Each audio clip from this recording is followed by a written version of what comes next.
Salam damai Bapak Ibu dan saudara-saudariku yang terkasih dalam Kristus. Hari ini saya akan membawakan materi tentang makna cerita perumpamaan yang diambil dari Injil Matius. Kita mulai pada bagian pertama. Ada beberapa cerita perumpamaan di dalam Injil Matius.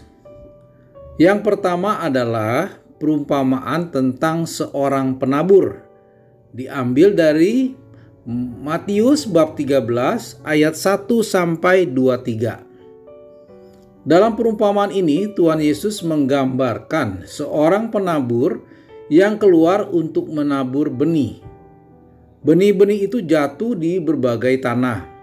Ada yang jatuh di sepanjang jalan, di atas batu-batuan, di antara semak duri, dan pada tanah yang baik. Setiap jenis tanah memiliki tanggapan yang berbeda terhadap benih yang ditaburkan. Yang pertama adalah benih yang jatuh di sepanjang jalan. Ini adalah orang yang mendengarkan firman Allah tetapi tidak mengerti dan tidak mau menerimanya. Setan datang dan merebut firman itu dari hati mereka, sehingga mereka tidak berbuah sama sekali. Yang kedua, benih jatuh di atas batu-batuan. Ini adalah orang yang dengan cepat menerima firman Allah dengan sukacita, tetapi iman mereka tidak kokoh. Ketika ada kesulitan atau penganiayaan karena firman itu, mereka dengan segera menjadi goyah dan menjauh. Yang ketiga, benih yang jatuh di antara semak duri.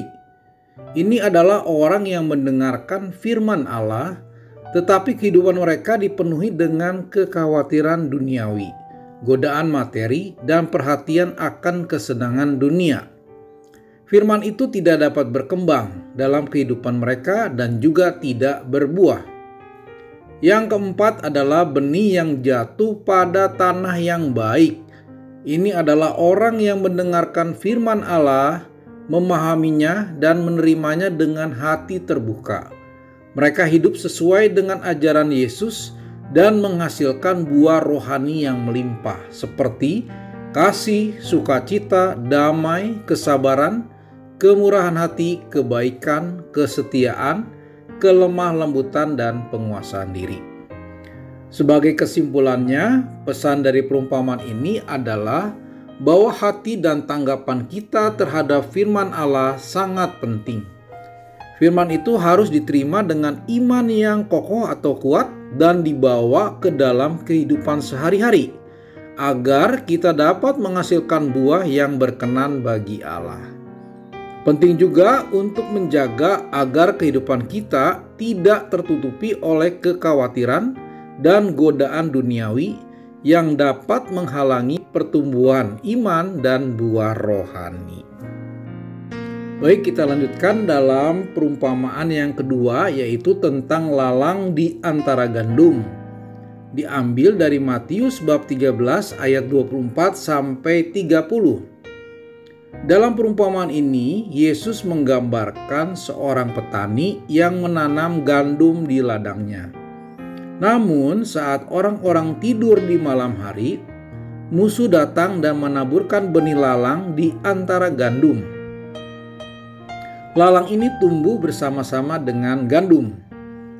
Ketika para pekerja mengetahui hal ini, mereka bertanya kepada petani, apakah mereka harus mencabut lalang tersebut? Tetapi petani melarang mereka melakukannya karena dia khawatir lalang juga akan tercabut bersama-sama dengan gandum. Maka petani memutuskan untuk membiarkan keduanya tumbuh bersama-sama sampai saat panen. Arti dari perumpamaan ini adalah sebagai berikut. Yang pertama, dunia ini penuh dengan yang baik dan yang jahat. Perumpamaan ini menggambarkan bahwa dalam dunia, baik yang baik dan jahat akan ada bersama-sama. Benih gandum mewakili orang-orang yang mengikuti dan hidup dalam kebenaran. Sedangkan benih lalang mewakili orang-orang jahat atau orang yang tidak benar.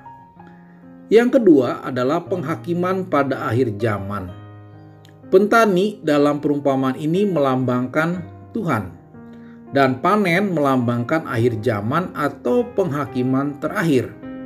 Petani memutuskan untuk membiarkan gandum dan lalang tumbuh bersama sampai saat panen, yang mencerminkan bahwa Allah akan membiarkan yang baik dan yang jahat ada bersama-sama di dunia ini sampai saat penghakiman terakhir. Yang ketiga adalah penghapusan yang terpisah. Pada saat panen, petani memerintahkan agar gandum dikumpulkan dan lalang dibakar. Ini menggambarkan bahwa pada akhir zaman Allah akan memisahkan orang-orang yang benar dan orang-orang yang jahat. Orang-orang yang benar akan diangkat dan dibawa ke dalam kerajaannya, sementara orang-orang jahat akan mengalami hukuman. Sebagai kesimpulan, penting bagi kita untuk hidup dalam kebenaran dan mengejar hidup yang benar di hadapan Allah, mengingat bahwa akhir zaman akan datang dan kita akan bertanggung jawab atas tindakan dan keputusan kita. Pada perumpamaan yang ketiga adalah tentang biji sesawi. Diambil dari Matius bab 13 ayat 31 sampai 32. Pada perumpamaan ini yang diajarkan oleh Yesus untuk menggambarkan kerajaan Allah dan pertumbuhannya. Dalam perumpamaan ini Yesus menggambarkan kerajaan Allah seperti sebuah benih sesawi yang sangat kecil. Benih sesawi ini merupakan salah satu benih terkecil di antara semua biji tanaman. Meskipun begitu kecil, ketika ditanamkan di tanah, benih sesawi ini tumbuh menjadi tumbuhan yang besar, bahkan menjadi pohon yang cukup besar untuk memberikan tempat berteduh bagi burung-burung. Arti dari perumpamaan ini adalah sebagai berikut. Yang pertama, pertumbuhan yang kecil namun besar. Perumpamaan ini mengajarkan bahwa meskipun kerajaan Allah mungkin dimulai dengan yang kecil dan tidak menonjol, tetapi pertumbuhannya akan berkembang pesat dan memberikan dampak yang besar. Kerajaan Allah akan terus berkembang dan mencakup orang-orang dari segala bangsa dan latar belakang. Yang kedua adalah berdampak yang luas. Meskipun benih sesawi sangat kecil, tumbuhan yang tumbuh darinya memberikan tempat berteduh bagi burung-burung di udara. Ini menggambarkan bahwa kerajaan Allah akan memberikan tempat yang aman dan memberkati banyak orang yang mencari perlindungan, keselamatan, dan damai dalam hubungan mereka dengan Allah. Yang ketiga adalah kepercayaan pada potensi. Perumpamaan ini mengajarkan kita untuk memiliki iman dan percaya pada potensi pertumbuhan kerajaan Allah. Kita mungkin tidak melihat hasilnya secara langsung atau dalam skala yang besar. Tetapi setiap tindakan kecil yang kita lakukan untuk memperluas kerajaan Allah memiliki dampak yang signifikan dalam jangka panjang. Sebagai kesimpulannya, bahwa perumpamaan biji sawi mengajarkan kita untuk memiliki iman dan harapan dalam pertumbuhan dan perkembangan kerajaan Allah di dunia ini. Meskipun dimulai dengan yang kecil, kerajaan Allah akan tumbuh dan memberikan dampak yang besar bagi banyak orang. Kita diundang untuk menjadi bagian dari pertumbuhan ini dengan berperan dalam memperluas kerajaan Allah melalui kehidupan kita sehari-hari. Kita lanjutkan dengan perumpamaan yang keempat adalah tentang harta terpendam. Diambil dari Matius bab 13 ayat 44. Ini adalah perumpamaan yang diajarkan oleh Yesus untuk menggambarkan nilai yang tinggi dari kerajaan Allah dan keputusan yang bijak dalam mengorbankan segala sesuatu demi mendapatkannya. Dalam perumpamaan ini, Yesus menggambarkan seorang pria yang menemukan harta yang terpendam di ladang.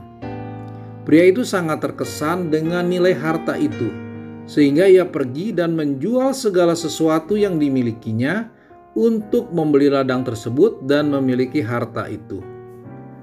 Arti dari perumpamaan ini adalah sebagai berikut. Yang pertama, nilai yang tinggi dari kerajaan Allah.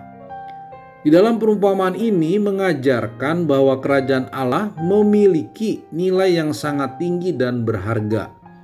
Ketika seorang menemukan kehadiran dan kebenaran kerajaan Allah, mereka menyadari bahwa hal itu adalah yang paling berharga dalam hidup mereka.